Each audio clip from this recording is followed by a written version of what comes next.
전능왕 오셔서 주 이름 찬송해 하옵소서. 영광과 권능의 성부여 오셔서 우리를 다스려 주옵소서. 강생한 성자여 오셔서 기도를 들으소서. 택하신 백성들 복내려 주시고 거룩한 마음을 주옵소서. 위로의 주성령 오셔서 큰 증거 주옵소서. 선능한 주시여 각 사람 마음에서 떠나지 마시고 계십소서. 삼삼일체계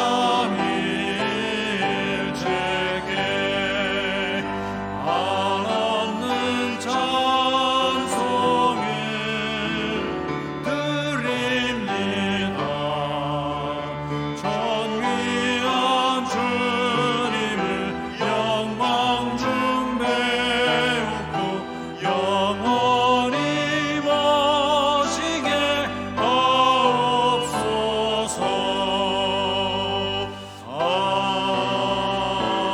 아멘.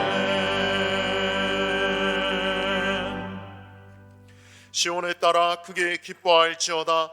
예루살렘에 따라 즐거이 부를지어다. 보라, 내 왕이 내게 임하시나니 그는 공의로우시며 구원을 베푸시며 겸손하여서 나귀를 타시나니 나귀의 작은 곳 곧 나귀 새끼니라. 호산나, 다윗의 이름으로 이 땅에 오시는 구세주 예수님을 찬양합니다. 왕으로 임하셨건만 겸손하게 나귀를 타신 예수님을 묵상하면서 오늘 예배하는 우리 마음도 가장 낮은 곳을 향하게 하여 주옵소서. 자기 뜻을 다 버리고 아버지의 원대로 행하셨던 주님과 같이 저희도 기도하며 하나님 아버지의 뜻에 순종하게 하여 주옵소서.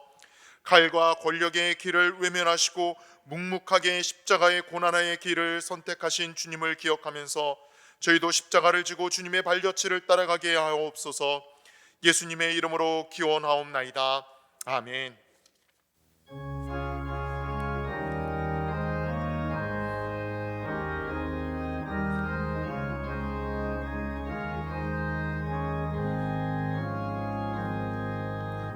예수 우리 왕이여 이곳에 오셔서 우리가 함께 드리는 영광을 받아 주소서. 우리는 주님의 백성, 주님은 우리 왕이라. 왕이신 예수님 오셔서 좌정하사 다스리소서.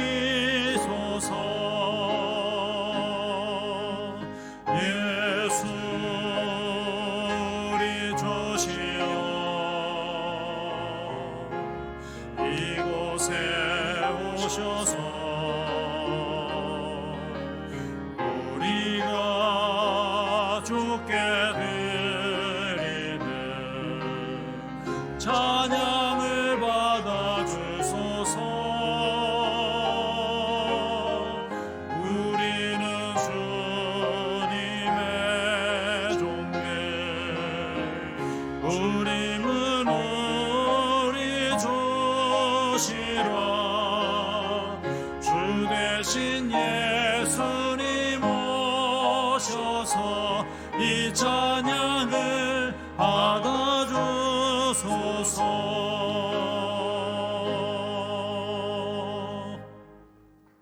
하나님은 동의하는 마음으로 나오는 사람들을 물리치지 않으십니다. 이제 우리 모두 함께 진정으로 우리들이 저지른 죄를 뉘우치고 고백합시다. 거룩하신 하나님, 고난주일에 예수님의 발자취를 따르며 드리는 고백의 기도를 들어 주옵소서. 성전을 깨끗하게 하신 예수님, 저희의 몸은 성령님이 거주하시는 성전 이것만 이 육체를 가지고 죄를 지으며 살았습니다.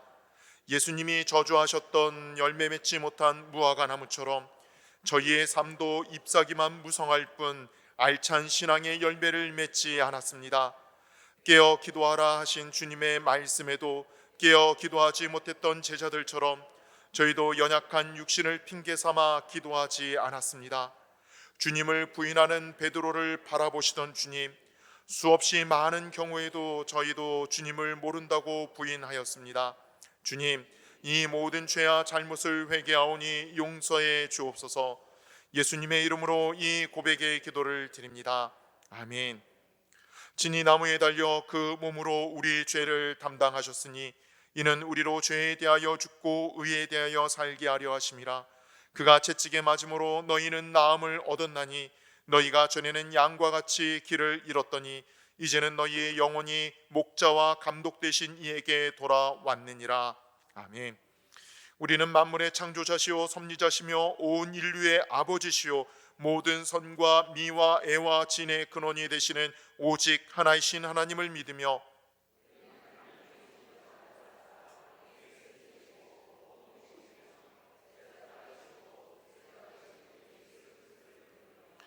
우리는 하나님이 우리와 같이 계시사 우리의 지도와 위안과 힘이 되시는 성령을 믿으며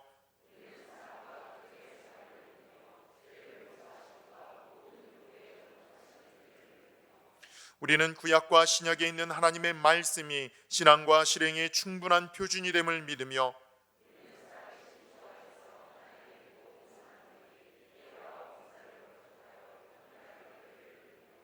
우리는 하나님의 뜻이 실현된 인류 사회가 천국임을 믿으며 하나님 아버지 앞에 모든 사람이 형제됨을 믿으며 아멘.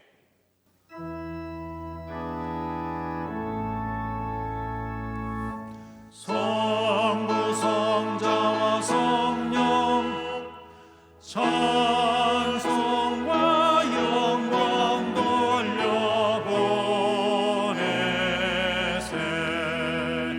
대처로 지금까지 또 영원 무궁토록 성삼위께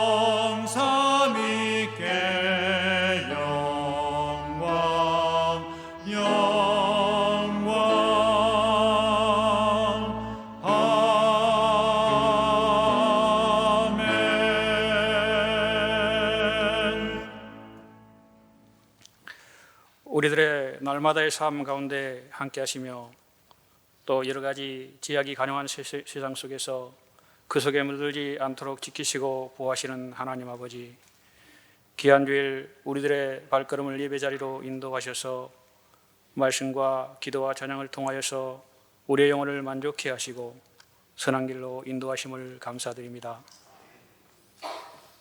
이 시간 예배 가운데 임재하시는 성령님 환영하고 인정하며 모셔드리오니 우리 가운데 뜨겁게 역사해 주옵소서. 예배하는 이 시간에도 오순절 마가달방과 같이 성령께서 바람같이 불같이 생수같이 임하는 기적의 일들이 재현되는 역사를 볼 수 있도록 우리 모두에게 성령님 임하시옵소서. 또한 오늘 선포되어지는 말씀이 우리 심령 가운데 떨어질 때 아멘으로 화답함으로 그 말씀이 살아 움직여서 우리 영혼의 골수와 관절을 찔러 쪼개는 능력으로 임하시옵소서. 아버지 하나님, 지금은 온 천지가 생명의 기운을 품어내는 계절입니다. 푸르름으로 옷 입은 봄과 같이 우리 모두의 삶에도 영적인 복음의 향취를 드러내는 계절이 찾아오게 하시옵소서. 죽음에서 생명으로 우리에게 부활의 참 소망을 갖게 하신 아버지 하나님을 찬양하고 경배하기를 원합니다. 지난 한 주간도 주의 부르심을 따라 온전히 마음과 생각을 지켜내지 못한 우리들의 나약함을 고백합니다. 용서해 주시옵소서. 우리의 언제와 지금도 여전히 짓고 있는 손과 발로 그리고 마음의 생각과 행동으로 짓는 자범죄로 인하여 대속의 피를 흘리시고 십자가를 담당하셔야만 했던 주님을 묵상하며 경건함으로 우리 모두 사순절 기간을 달려오고 있습니다. 우리의 모습과 삶이 일정 기간에 머무는 경건 생활이 아니라 계속해서 경건의 능력과 모양을 지켜내는 성숙한 그리스도인의 삶일 수 있도록 인도해 주시옵소서. 크고 넓게 눈을 들어 세상을 바라볼 때에 현재 되어지는 일들과 일어나고 있는 온갖 징조들을 보면서 생각되지는 것은 그 어느 때보다도 주의 오심이 가까이 와 있음을 느낍니다. 이러한 시대적인 상황 속에서 우리 모두 경각심을 갖고 주의 오심을 잘 준비하는 지혜로운 다섯 처녀와 같이 우리의 신앙을 잘 점검하고 준비하는 우리 노년의 지체들이 되게 하여 주시옵소서. 우크라이나 전쟁과 기리키아와 시리아 지진을 보면서 마음의 아픔을 느낍니다. 어서 빨리 전쟁이 종식되게 하여 주셔서 평화를 되찾게 하옵소서. 또한 지진으로 삶의 터전을 잃고 슬픔에 잠겨있는 기리키아와 시리아에도 주님 공의를 베풀어 주옵소서. 그리고 우리 노년 교회 교들 중에 병마로 고생하는 한우들을 기억해 주셔서 회복의 은총을 베풀어 주시옵소서. 아버지 하나님, 우리 노년교를 통하여서 주의 지경이 넓혀지게 하옵소서. 하나님 나라를 이루어가는 교회 되게 하시며 지역사회를 섬김으로 이웃과 함께하는 교회 되게 하시옵고 다음 세대의 꿈을 젊은 세대의 미래를 품게 하는 교회 되게 하시며 교회에서 객하는 모든 일 가운데 성령님의 운행하심으로 주의 영광이 드러나고 나타남을 볼 수 있도록 함께 하시옵소서. 오늘 또 말씀 들고 서시는 담임 목사님 늘 강건할 수 있도록 아버지 하나님 붙들어 주옵소서. 오늘 선포되어진 말씀 가지고 한 주간을 살아갈 때에 영적으로 큰 힘이 보태지게 하시고 말씀의 능력으로 주어진 삶의 자리에서 늘 승리할 수 있도록 인도해 주시옵소서. 캄보디아에서 주님의 영광을 위하여 선교사역을 감당하고 계신 유철이 안현주 선교사님의 하는 사역과 가정 가운데 주님 함께하여 주옵소서. 한빛 선교센터와 포출동 교회도 성령님의 뜨거운 역사가 일어나게 하옵소서. 또한 우리 교회가 개척한 별빛 사랑 교회와 기쁜 우리 교회, 나무 십자가 교회도 동일한 성령의 역사를 볼 수 있도록 함께 하시옵소서. 오늘 또 이른 아침부터 주의 일을 위하여 수고하신 손길들 기억하여 주시고 그들의 섬김이 하늘나라에 크게 기억됨이 있게 하시옵소서. 시온 찬양대가 찬양으로 아버지 하나님께 영광을 올려드릴 때에 아버지 기뻐 흡양하여 주옵소서. 언제나 변함없이 우리를 사랑하시는 그리스도 예수의 이름으로 기도드렸사옵나이다. 아멘. 하늘에 계신 우리 아버지여, 이름이 거룩히 여김을 받으시오며 나라가 임하시옵시며 뜻이 하늘에서 이루어진 것 같이 땅에서도 이루어지이다. 오늘 우리에게 일용할 양식을 주시옵고 우리가 우리에게 죄진 자를 사하여 준 것 같이 우리 죄를 사하여 주옵시고 우리를 시험에 들게 하지 마옵시며 다만 악에서 구하시옵소서. 대개 나라와 권세와 영광이 아버지께 영원히 있사옵나이다. 아멘.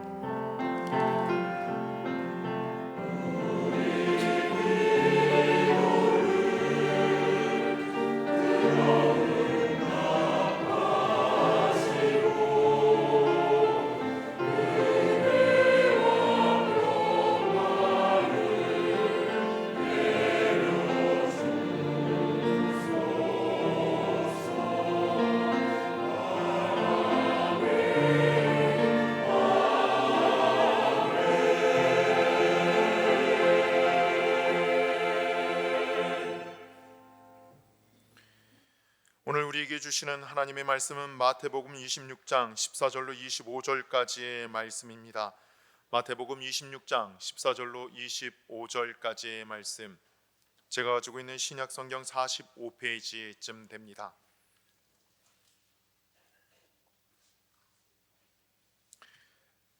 그때 열둘 중에 하나인 가룟 유다라 하는 자가 대제사장들에게 가서 말하되 내가 예수를 너희에게 넘겨주리니 얼마나 주려느냐 하니 그들이 은 30을 달아 주거늘 그가 그때부터 예수를 넘겨줄 기회를 찾더라. 무교절의 첫날에 제자들이 예수께 나와 이르되 유월절 음식 잡수실 것을 우리가 어디서 준비하기를 원하시나이까? 이르시되 성한 아무에게 가서 이르되 선생님 말씀이 내 때가 가까이 왔으니 내 제자들과 함께 유월절을 내 집에서 지키겠다 하시더라 하라 하시니 제자들이 예수께서 시키신 대로 하여 유월절을 준비하였더라. 저물 때 예수께서 12 제자와 함께 앉으셨더니 그들이 먹을 때 이르시되 내가 진실로 너희에게 이르노니 너희 중에 한 사람이 나를 팔리라 하시니 그들이 몹시 근심하여 각각 여짜오되 주여 나는 아니지요. 대답하여 이르시되 나와 함께 그릇에 손을 넣는 그가 나를 팔리라. 인자는 자기에 대하여 기록된 대로 가거니와 인자를 파는 그 사람에게는 화가 있으리로다. 그 사람은 차라리 태어나지 아니하였더라면 제게 좋을 뻔하였느니라. 예수를 파는 유다가 대답하여 이르되 라피여 나는 아니지요. 대답하시되 내가 말하였도다 하시니라. 아멘.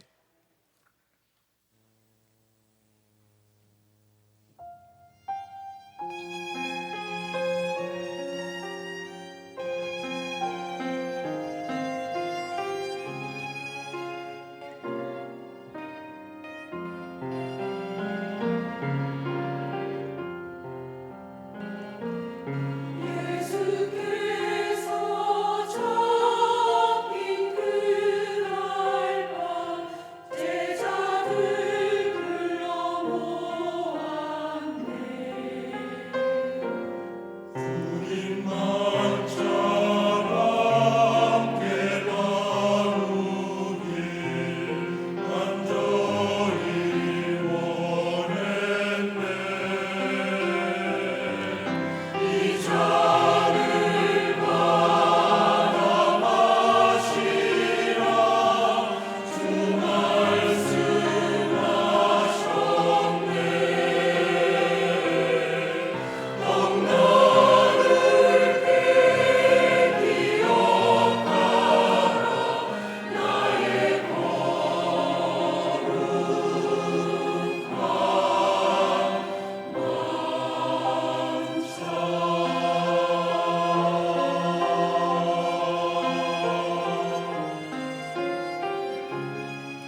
아멘. 할렐루야. 17세기 네덜란드의 유명한 화가 렘브란트는 자화상을 많이 그린 화가로 유명합니다. 자화상이라는 게 자기를 그린 그림이잖아요. 이분이 44년 동안 그림을 그렸는데 무려 80점의 자화상을 그렸습니다. 그의 자화상은 10대 중반부터 사망하던 시기까지 다양한 모습을 담고 있습니다. 젊은 시절에 그림으로 부와 명성을 얻었던 렘브란트는 삶의 후반기에 이르러서는 경제적으로 파산을 하고 또 가정적인 불행, 아내와 막내 아들을 잃어버리는 그런 어려움을 겪게 됩니다. 이런 그의 자화상들에는 이런 삶의 현실이 변한 그 과정들이 고스란히 드러나 있습니다. 특히 렘브란트는 성서를 주제로 하는 성화들을 많이 그렸는데 재미있는 것은 어떤 성서의 사건들을 그릴 때 그 안에 자기의 얼굴을 그려넣는 겁니다. 그래서 자기가 이런 죄인이다 이런 걸 그림을 통하여 보여주는 거예요. 예를 들면 돌아온 탕자 이 성화에서는 자기의 얼굴을 탕자의 모습으로 그려넣습니다. 그리고 빌라도의 법정이라는 제목의 그림에서는 예수님을 십자가에 못 박으라고 고함치는 그 유대인 패거리들 가운데 한 사람으로 자기를 그려넣었습니다. 순교자 스데반이라는 그림에서는 스데반을 향해서 돌을 던지는 성난 군중 속에 있는 한 사람을 자기의 얼굴로 그려넣었습니다. 이런 그림을 통해서 그는 이렇게 외친 겁니다. 주님, 저도 그 자리에 있었습니다. 나도 그 죄인 가운데 한 사람입니다.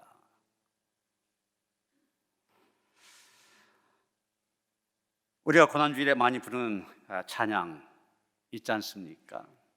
거기 너 있었는가 그때에 주가 그 십자가에 달릴 때 오 때로 그 일로 나는 떨려 거기 너 있었는가 그때에.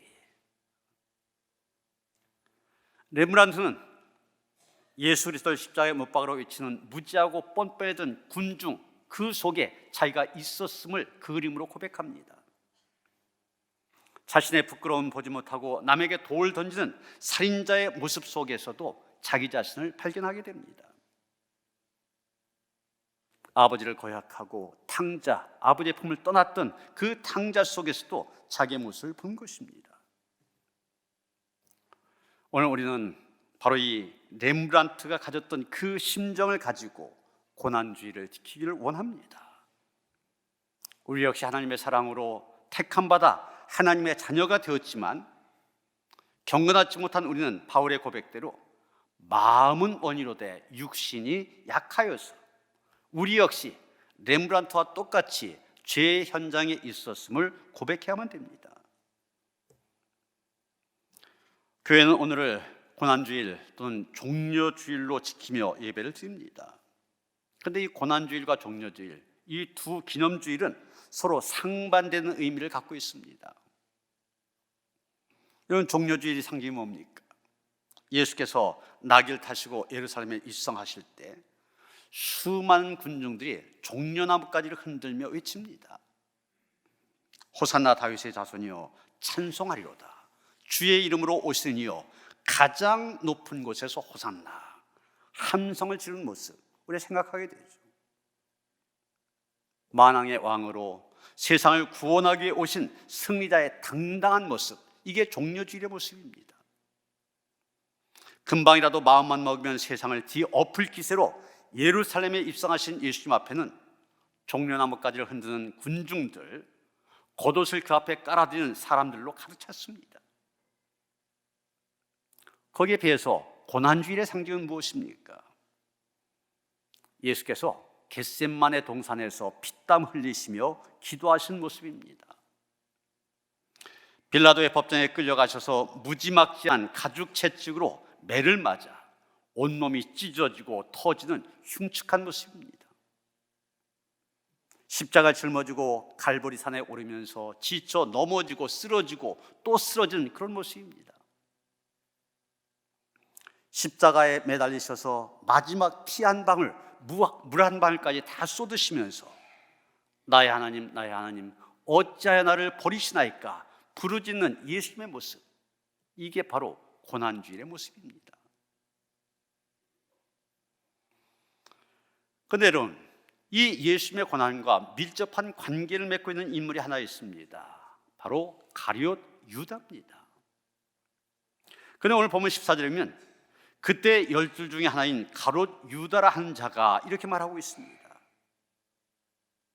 오늘 본문 전체적으로 가룟 유다가 예수님을 배신한 장면 아닙니까? 그런데 여기에서 가룟 유다를 가리켜서 12 중에 하나 이렇게 말하고 있습니다.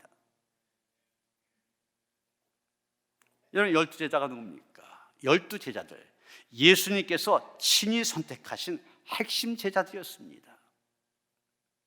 예수님을 따르는 많은 사람들이 있었습니다. 그 가운데 70명을 택하셨고 또 그 70명 가운데서 골라 뽑은 사람들이 12제자들입니다. 그들은 예수께로부터 권능을 받아 복음 사역을 행했던 사람들입니다. 3년 동안 예수님과 동고동락하며 가르침을 받았던 사람들입니다. 가룟 유다, 그 12 중에 하나라는 얘기예요. 가룟 유다 역시 그 성품이나 사명감을 볼 때 예수님의 제자로 적당하다 싶어서 그를 부르신 것입니다. 아니, 적당한 정도가 아닙니다. 예수를 따르는 공동체의 회계를 맡았잖아요. 아무나 돈주머니를 맡깁니까? 책임감이 있고 정직해야만 맡기는 거 아니에요. 그런 면에서 보면 다른 제자들보다 이 가룟 유다 더 뛰어난 사람입니다. 여러 가지 면에서. 그런 사람, 12제자 중에 하나, 오히려 다른 제자보다 뛰어난 가룟 유다가 예수님을 배신하였습니다. 예수님을 배신하게 된 근본적인 동기 무엇입니까? 우리는 누가복음 20장 3절에서 그 단서를 찾게 됩니다. 마태복음에 오늘 본문과 똑같은 얘기가 나오는데 거기에 한마디 덧붙여진 게 있습니다. 뭐라고 했냐면 12 중에 하나인 가룟인이라 부르는 유다에게 사탄이 들어가니. 마태복음에 없는 한마디가 더 들어가 있습니다. 사탄이 들어가니. 누가복음은 12제자 중에 하나인 가룟 유다가 예수님을 배신하게 된 근본적인 동기, 바로 사탄으로 말미암았음을 증거하고 있습니다. 사탄이 그의 마음에 예수님을 팔려는 생각을 심어놓은 것입니다. 그런데 여러분, 첫사람 아담으로부터 시작하여 지금까지 사탄과 죄의 유혹을 받지 않는 사람 단 한 사람도 없습니다. 여러분, 사탄은 불의한 불신자들만 죄로 유혹한 것이 아닙니다. 사탄이 심지어 예수님까지 유혹했잖아요. 광야에서 3가지 시험까지 하면서 유혹을 했습니다. 그러게 12명의 핵심 제자 가운데서 추악한 배신자가 나왔다는 사실, 그렇게 놀랄만한 일이 아닙니다. 사탄은 남녀노소, 신앙의 연륜, 또 그가 어떤 직분을 가졌느냐, 이것과 상관하지 아니하고 누구에게나 역사하여 유혹을 합니다. 아무리 독실하고 경건한 성도라 할지라도 조금만 방심하고 깨어있지 못하면 사탄의 유혹에 넘어가 실족할 수밖에 없는 것입니다. 우리는 성경에서 그런 사례 수없이 볼 수 있지 않습니까? 믿음의 조상이라고까지 불려진 아브라함, 그의 신앙의 연륜이 오래되었을 때 거짓말이라는 죄 때문에 실족하게 됩니다. 구약의 대표적인 인물 모세, 출애굽한 이스라엘 가나안 땅으로 인도할 때 혈기 때문에, 잠깐 참지 못한 그 혈기 때문에 실족하였습니다. 다윗 역시 통일왕국의 왕이 되었을 때 우리아의 아내 때문에 실족하게 되었고, 솔로몬도 말년에 이방 여인들을 인하여 우상 숭배자로 타락하는 그런 실족을 했었습니다. 그래서 고린도전서 10장 10절 보면 사도 바울 이렇게 우리에게 교훈합니다. 선줄로 생각한 자는 넘어질까 조심하라.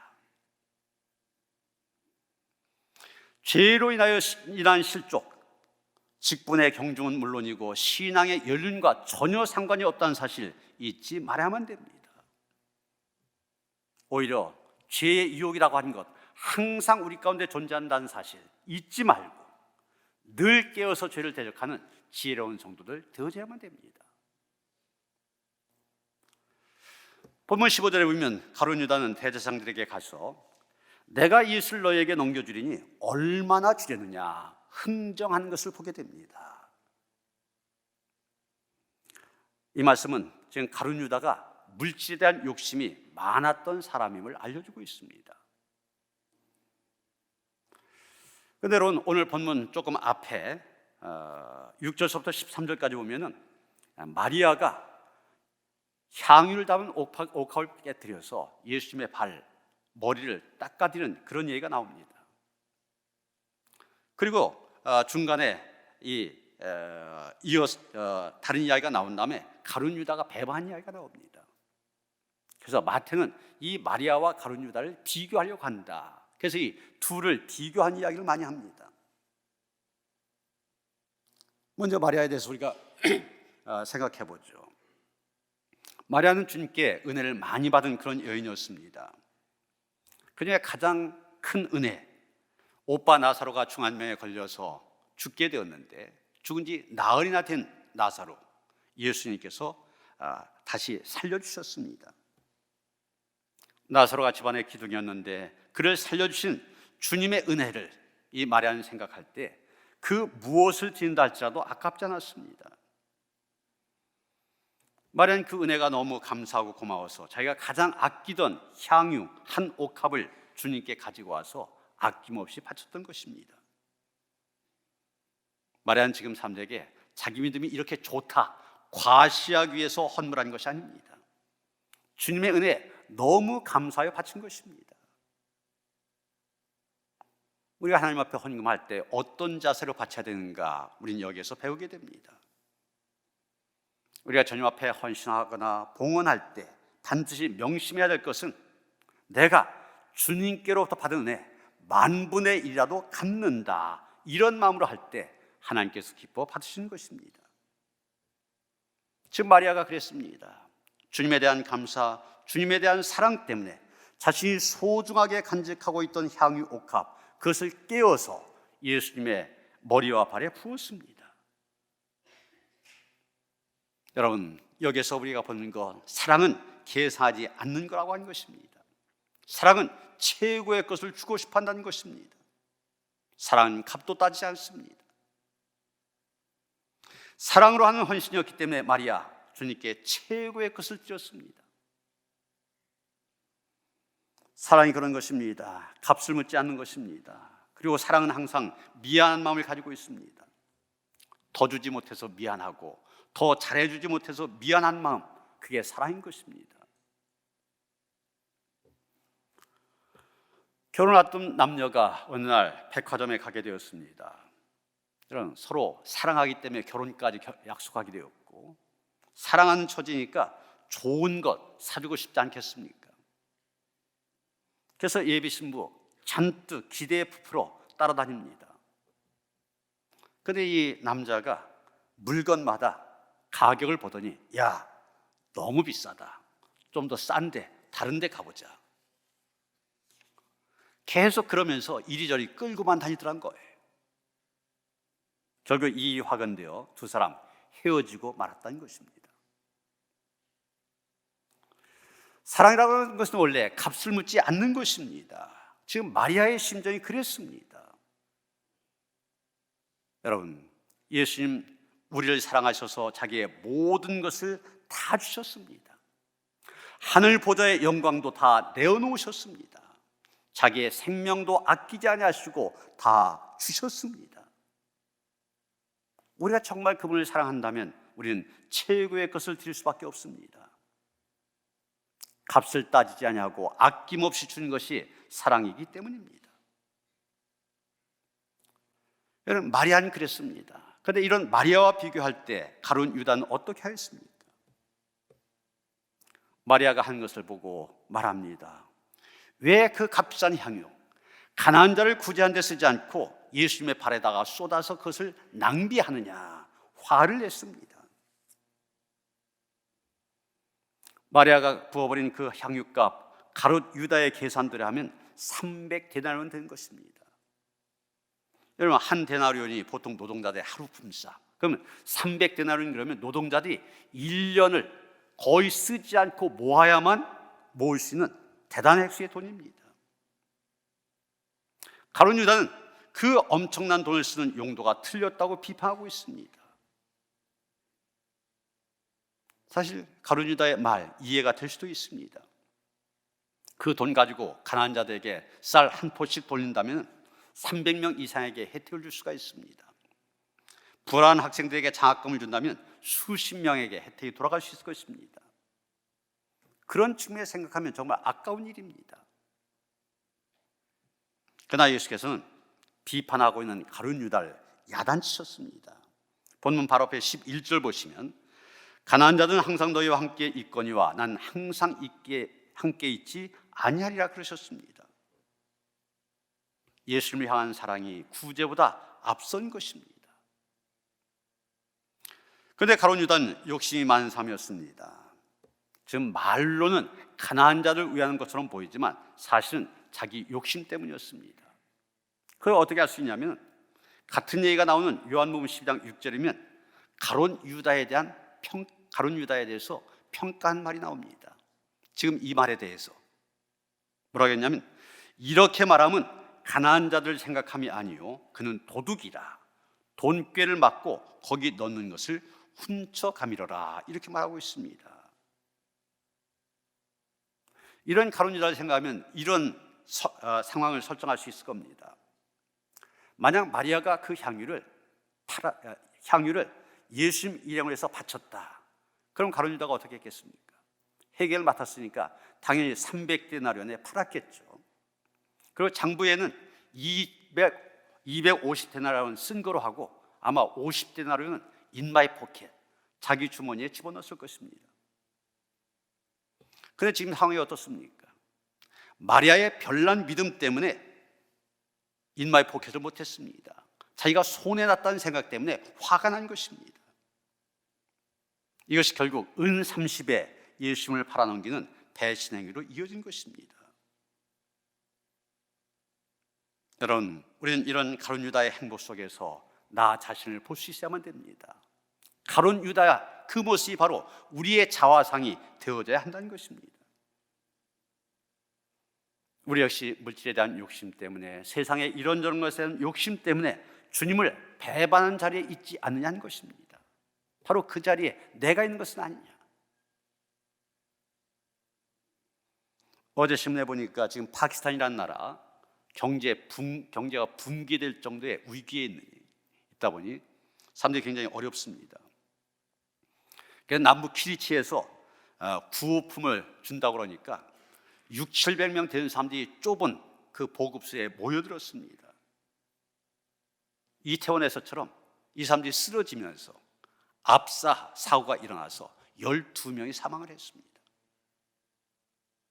그런데 파키스탄 곳곳에서 그런 일이 일어난다는 거예요.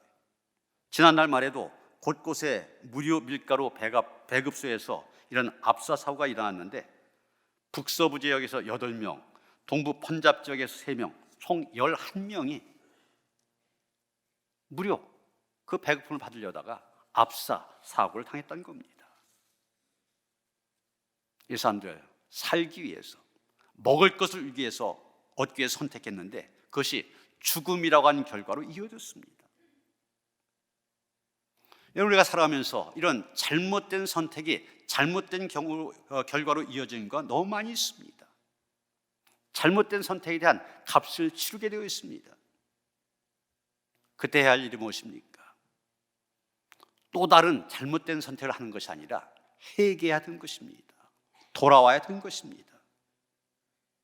그런데 지금 가룟 유다 그걸 못한 겁니다. 사실 12명의 제자가 있었는데 가롯 유다만이 죄를 지은 것이 아닙니다. 오늘 본문 뒤에 56절에 보면 예수님이 로마 군병들에게 잡히게 되니까 제자들이 다 예수를 버리고 도망하니라 이렇게 말하고 있습니다. 다 합니다. 12명 중에 한 명도 빠지지 않고 다 도망쳤어요. 69절 이하의 말씀 보면 가장 신임받는 제자라고 했던 베드로도 3번씩이나 예수를 부인했습니다. 마지막엔 저주까지 하면서 부인하였습니다. 그런데 여러분, 나중에 보면은 제자들 다 훌륭한 주님의 일꾼들이 되었습니다. 그런데 가롯 유다만 자살로 자기의 인생을 마감하였습니다. 우리가 여기서 한번 생각해야 되는 거, 이런 차이가 어디에서 왔냐는 겁니다. 똑같이 죄를 지었는데 어떻게 이런 결과가 왔을까? 이유는 다른 거 아닙니다. 회개했느냐, 회개하지 아니하느냐, 이것이 그런 결과를 가져온 것입니다. 유다도 자기의 잘못한 거 깨달았습니다. 그래서 그것을 되돌리려고 노력했습니다. 은 30냥 가지고 다시 대제사장 찾아가서 그들에게 돌려주었습니다. 그러나 그는 그 이후에 또 한 번 잘못된 선택을 했습니다. 잘못했다는 걸 깨달았으면 자기가 판 예수님 찾아가서 용서를 빌었어야 되는데, 회개했어야 되는데 그걸 하지 않았습니다. 용서를 비는 대신에 스스로 목을 매달아 자살하고 말았습니다. 잘못을 깨달았다면 자기가 봤던 예수님 찾아가 반드시 용서를 구했어야 됩니다. 왜 그렇습니까? 예수님 자신이 바로 그런 사람들 위해 이 땅에 오셨기 때문입니다. 예수님은 잘못된 선택, 나쁜 선택을 한 사람들, 즉 죄인들을 찾기 위해서 보내심을 받은 분입니다. 그래서 마가복음 2장 17절이면 예수님께서 이 땅에 왜 오셨느냐, 오신 목적을 이렇게 얘기하고 있습니다.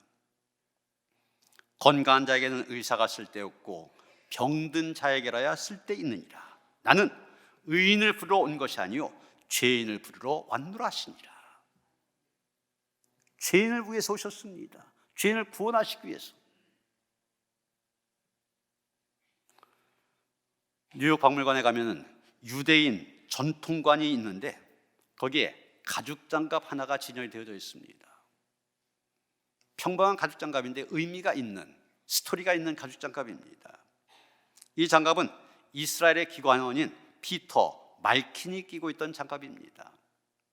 이 말킨이라고 하는 사람은 아히만, 유대인들 600만 명이 나는 유대인들을 학살했던 장본인, 그래서 전쟁 후 맨 먼저 처형되어 마땅한 원흉이었던 사람입니다. 그런데 이 사람이 아르헨티나로 도망을 쳤습니다. 그래서 숨어 삽니다. 그런 사람을 1960년 3월 11일 말킨이 그를 체포하게 되는데, 그를 체포할 때 끼웠던 장갑이 바로 이 장갑입니다. 아이만, 너무나 악독한 인간. 그래서 그 아이만을 맨손으로 잡기에는 너무 더러운 인간이다. 저 더러운 자를 손으로 만지기 싫어서 장갑을 끼고 붙잡은 다음에 그 장갑 뉴욕 박물관에 보내서 전시하게 했던 것입니다. 그런데 여러분, 한번 우리가 이렇게 상상을 한번 해보시겠습니다. 만약 예수님이 부활하신 다음에 가룟 유다가 부활하신 주님께 다가간다면 예수님께서 과연 그를 만지기 싫어서 장갑을 끼고 유다를 만졌겠습니까? 아닙니다. 예수님은 끼고 있던 장갑도 벗어던지고 유다를 껴안았을 것입니다. 유다를 구원한 길이라면 예수님 어떤 장애물에도 구애받지 않으셨을 것입니다. 가끔 우리 주변에 보면은 지울 수 없는 죄책감으로 괴로워하는 사람들이 있습니다. 다른 죄는 용서받아도 내가 지은 이런 죄는 도저히 용서받을 수 없어, 그렇게 스스로 단죄하고 괴로워하는 사람들입니다. 그러나 착각입니다. 오해입니다. 예수님은 어떤 죄라도 주님께 나와 회개하면 용서하시고 다시 세워주십니다. 그것이 바로 십자가가 상징하는 의미가 아닙니까? 십자가는 모든 죄를 다 품다는 의미입니다.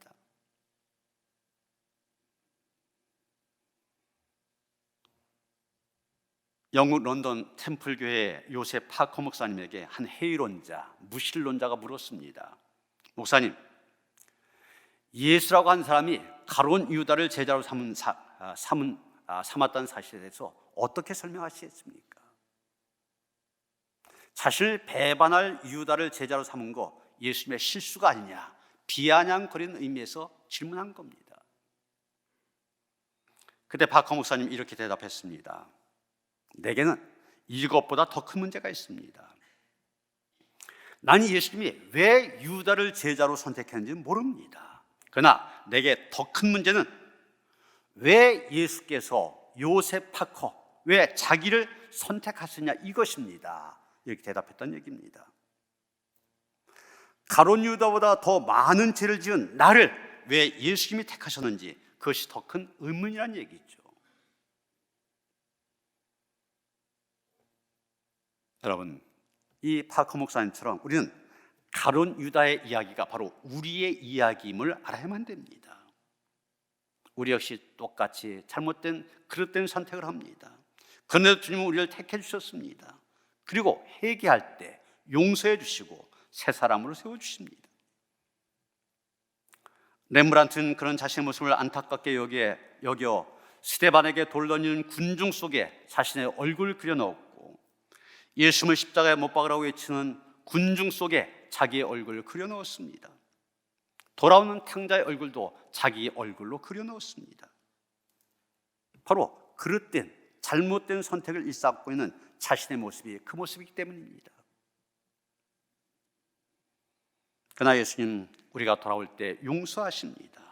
맨손으로 우리를 껴안으실 것입니다. 십자가 위에서 다 이뤘다 선하신 예수님, 그 속에 나도, 나 같은 죄인도 포함이 되어져 있습니다. 여러분, 가룟 유다에게서 우리의 모습, 우리의 자화상을 보고 그러한 죄인도 용서하시고 새롭게 세우시는 십자가의 능력을 힘입어 믿음의 사람으로 우뚝 설 수 있게 되기를 주님의 이름으로 축원합니다. 고난주일 가룟 유다에게서 우리의 모습을 보게 됩니다. 죄인된 우리들, 그러나 그런 우리도 주님께서는 품으시고 우리의 죄를 용서하시고 새롭게 하심을 믿습니다. 은혜의 주님 앞에 나와 싸우니 우리를 받아 주시옵소서.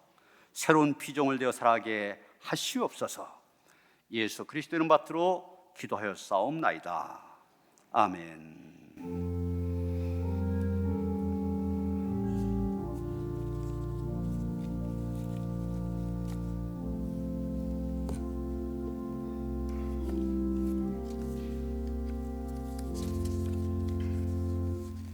찬송가 198장 1절 2절 부르시면서 성찬식 시작합니다.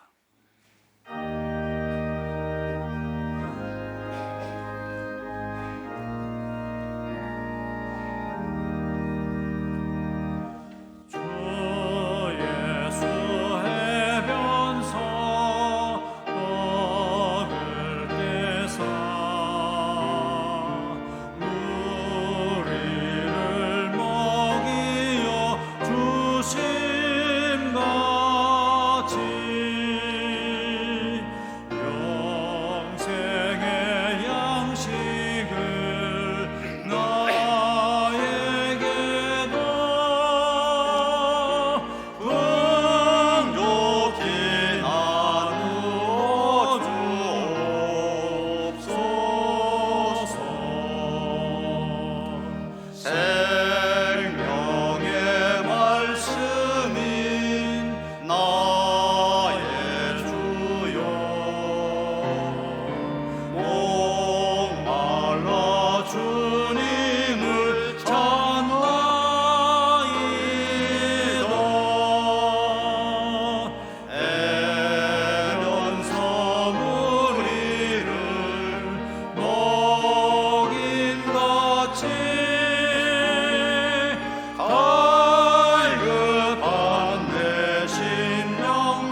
주님의 고난을 기념한 고난주일에 그리스도의 희생에 합당한 삶을 살려고 굳게 결심한 분들을 이 거룩한 식탁에 초대합니다.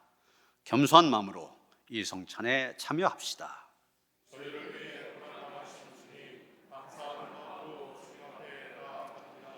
주님께서 여러분과 함께 하시길 빕니다. 여러분의 마음을 드높이십시오. 주님께 감사합시다. 저희를 죄와 사망에서 구원해 내시려고 그 아들 예수 그리스도를 보내시사 저희의 죄와 악을 한 몸에 지시고 고난까지 당하셨습니다. 그 은혜와 사랑으로 구원받은 저희가 주님의 고난에 동참하기를 원하게 하셨습니다. 저에게 참된 믿음을 더하시고 다가오는 천국을 준비하게 하셨습니다. 그러기에 이 땅 위에 온 백성과 하늘의 거룩한 성도 또한 천군 천사들과 함께 주님의 이름을 소리 높여 찬양합니다. 아멘.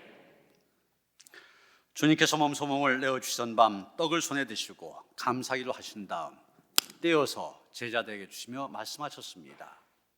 받아 먹어라. 이는 널 위하여 내어준 나의 몸이니 먹을 때마다 나를 기억하여라. 식후에 주님께서는 잔을 드시고 감사기도 하신 다음 제자들에게 돌리시며 말씀하셨습니다. 이 잔을 마시라. 이는 죄사함을 얻게 하려고 많은 사람에 흘린 새 언약의 피니 이를 행할 때마다 나를 기념하여라.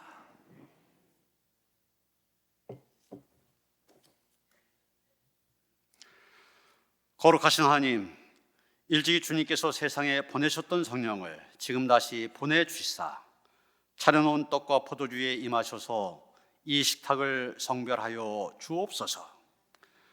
또한 성령께서 여기 모인 저희 위에 함께 하사 이 떡과 포도주로 영원한 생명의 양식되게 하시며 이를 먹고 마심으로 그리스도의 새로운 몸을 입어 세상을 변화시키는 능력을 받게 하옵소서.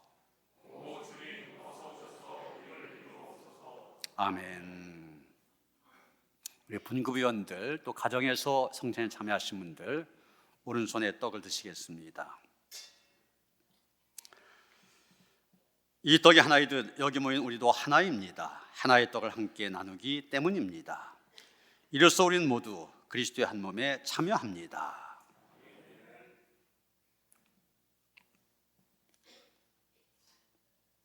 잔을 드시겠습니다. 이 잔을 나눌 때도 우리는 그리스도의 피에 동참합니다.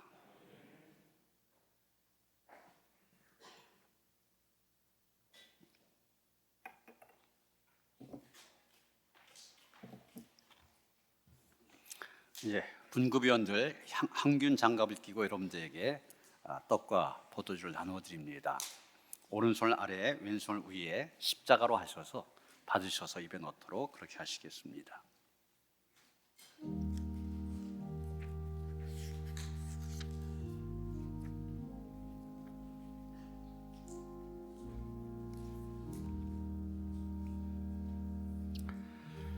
여러분을 위하여 주신 우리 주 예수 그리스도의 몸이 여러분을 영생에 이르도록 보호해 주십니다. 그리스도께서 여러분을 위하여 죽으셨음을 기억하면서 믿음과 감사로 이 떡을 받으시기 바랍니다.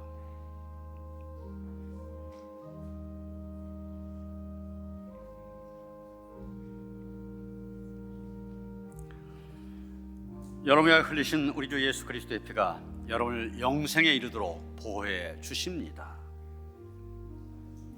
그리스도께서 여러분을 위해 흘리신 피를 기억하면서 믿음과 감사로 이 잔을 받으시기 바랍니다.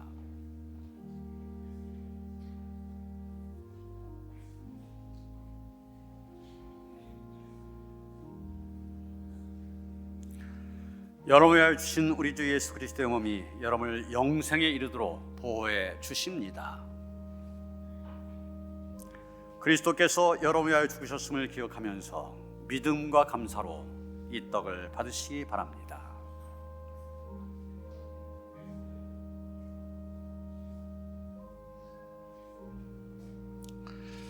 여러분을 위하여 흘리신 우리 주 예수 그리스도의 피가 여러분을 영생에 이르도록 보호해 주십니다. 그리스도께서 여러분을 위하여 흘리신 피를 기억하면서 믿음과 감사로 이 잔을 받으시기 바랍니다.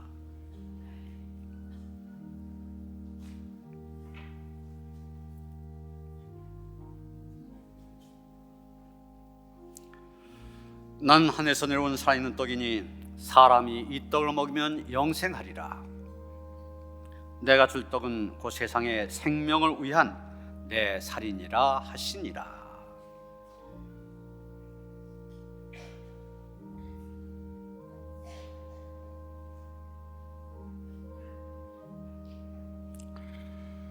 우리가 축복한 바 축복에다는 그리스도의 피에 참여함이 아니며 우리가 떼은 떡은 그리스도의 몸에 참여함이 아니냐.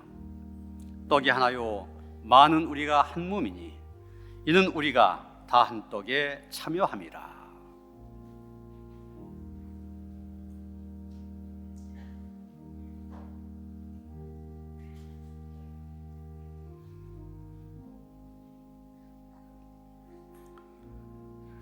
친히 나무에 달려 그 몸으로 우리 죄를 담당하셨으니 이는 우리로 죄에 대하여 죽고 의에 대하여 살게 하려 하심이라. 그가 채찍에 맞음으로 너희는 나음을 얻었나니라.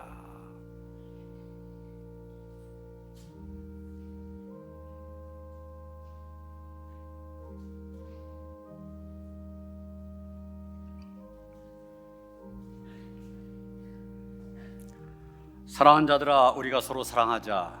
사랑은 하나님께 속한 것이니 사랑하는 자마다 하나님으로부터 나서 하나님을 알고 사랑하지 아니한 자는 하나님을 알지 못하나니 이는 하나님은 사랑이심이라. 하나님의 사랑이 우리에게 이렇게 나타난 바 되었으니 하나님이 자기의 독생자를 세상에 보내심은 그로 말미암아 우리를 살리려 하심이라.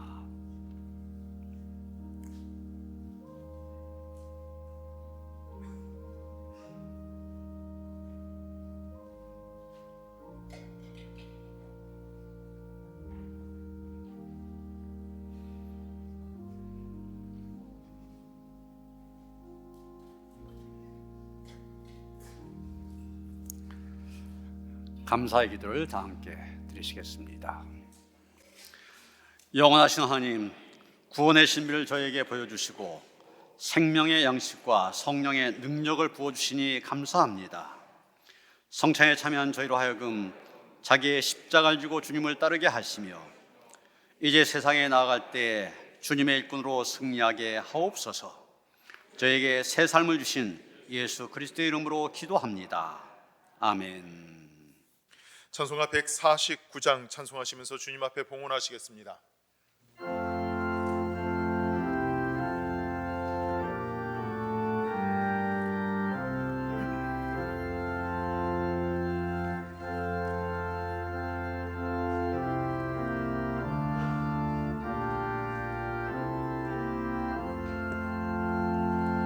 십자가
주님께서 그 십자가에서 모진 고난을 당하신 것 바로 우리를 사랑하시기 때문임을 믿습니다.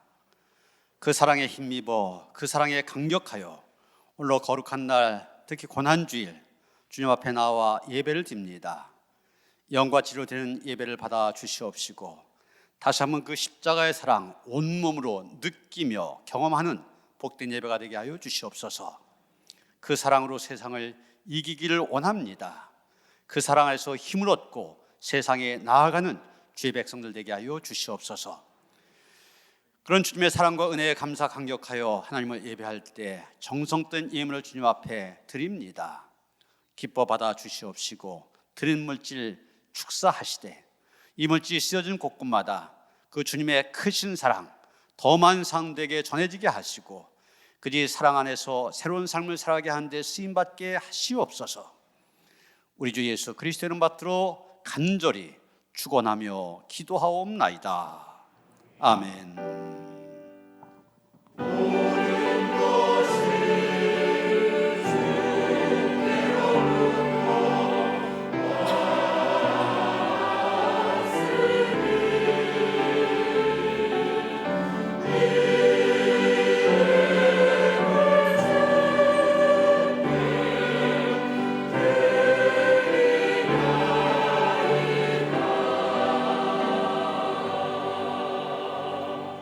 평화의 산 나누시겠습니다. 주님이 주신 평화가 함께 하시기 바랍니다. 서로 인사하시겠습니다. 새가족 소개합니다. 권광순 권사님이 전춘래 집사님 인도하셨습니다. 잠깐 일어서실까요? 전춘래 집사님. 예. 김동월 권사님이 구제교 청년 인도하셨습니다. 예, 자리에서 잠깐 일어서실까요? 예, 우리 환영한 노래 함께 부르겠습니다. 주의 사랑으로 환영합니다. 주의 사랑으로 환영합니다. 형제자매 안에서 주의 영광을 보내 주의 사랑으로 환영합니다. 예, 환영합니다. 환영합니다. 새가족실로 안내해 주시기 바랍니다. 오늘 오후 소그룹 예배 사역팀별 예배입니다. 사역팀별로 잘 모이셔서 예배 힘쓰시길 바랍니다. 다음 주일 부활주일입니다.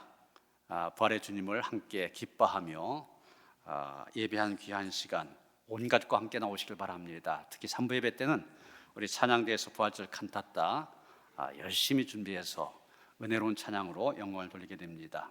함께 하시길 바랍니다. 고난주간이 우리에게 은혜의 시간이 되어지기를 원합니다. 은혜가 되기 위해서는 우리가 그 고난에 동참할 수 있어야만 됩니다. 우리가 예수님처럼 십자가를 지고 못 박히는 건 아니지만 그래도 매일 한 끼씩 금식함으로 그 고난에 조그만큼이라도 동참할 수가 있습니다. 그래서 금식, 하루에 한 끼 금식함으로 이 고난에 동참하실 때 여러분 주변에 있는 봉투, 금식하는 봉투에 보면 매일 기도할 수 있는 지금 우리 가장 고난받는 이웃이라고 생각되는 그런 분들 기도 제목으로 넣었습니다. 위에서 기도하시고 금식 헌금으로 이들 돕는 일에 동참하시길 바랍니다. 그리고 금요일 성금요일입니다. 예배를 준비해서 성금요일 예배 9시에 드립니다. 함께 하시길 바랍니다. 목회 신방 참고하시고요. 노인대학 13일날 개강을 합니다. 이 노인대학 교인뿐만이 아니라 누구나 참여할 수 있습니다. 교회 안 다니신 분들 전도할 수 있는 좋은 기회로 삼으시길 바랍니다. 중비원회 다음 주간인데 미리 준비하시도록 대표 명단 기록했습니다. 일정을 잘 준비하셔서 참석하도록 하시기 바랍니다.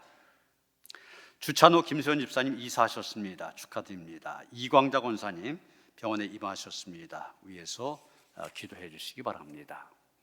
다이나서 154장 찬송하시겠습니다.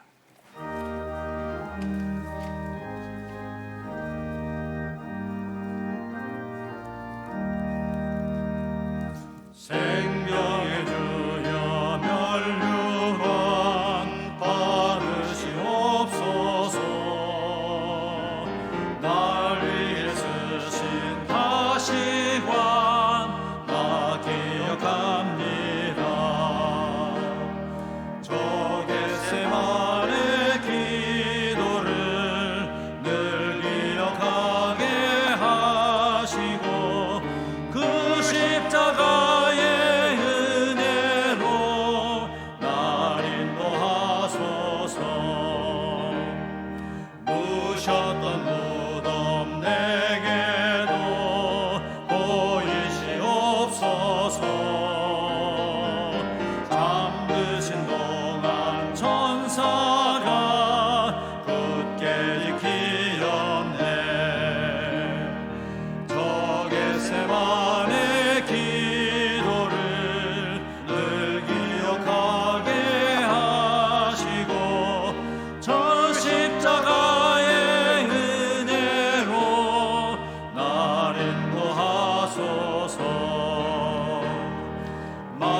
바다처럼 새벽에 주께로 갑니다.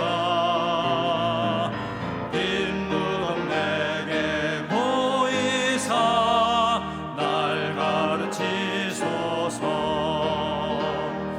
저 겟세마네 기도를 늘 기억하게 하시고 그 십자가의 은혜로 날 인도하소서. 고난의 잔을 날 위해 다 마셨나이다. 나 항상 나의 십자가 감당케 하소서. 저 겟세마네 기도를 늘 기억하게 하시고 그 십자가의 은혜로 날 인도하소서.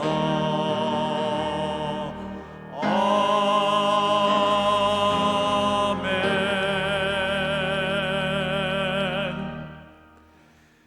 이제는 우리 주 예수 그리스도의 은혜와 하나님 아버지의 그 극진하신 사랑과 성령의 감화감동 역사하심이 죄인된 우리들 십자가의 사랑으로 구하신 그 은혜에 감사 감격하여 오직 믿음으로 하나님 앞에 기쁨이 되는 삶을 살아가기를 원하며 다짐한 모든 성도들 가운데 이제로부터 영원토록 함께 하시옵기를 간절히 축원하옵나이다.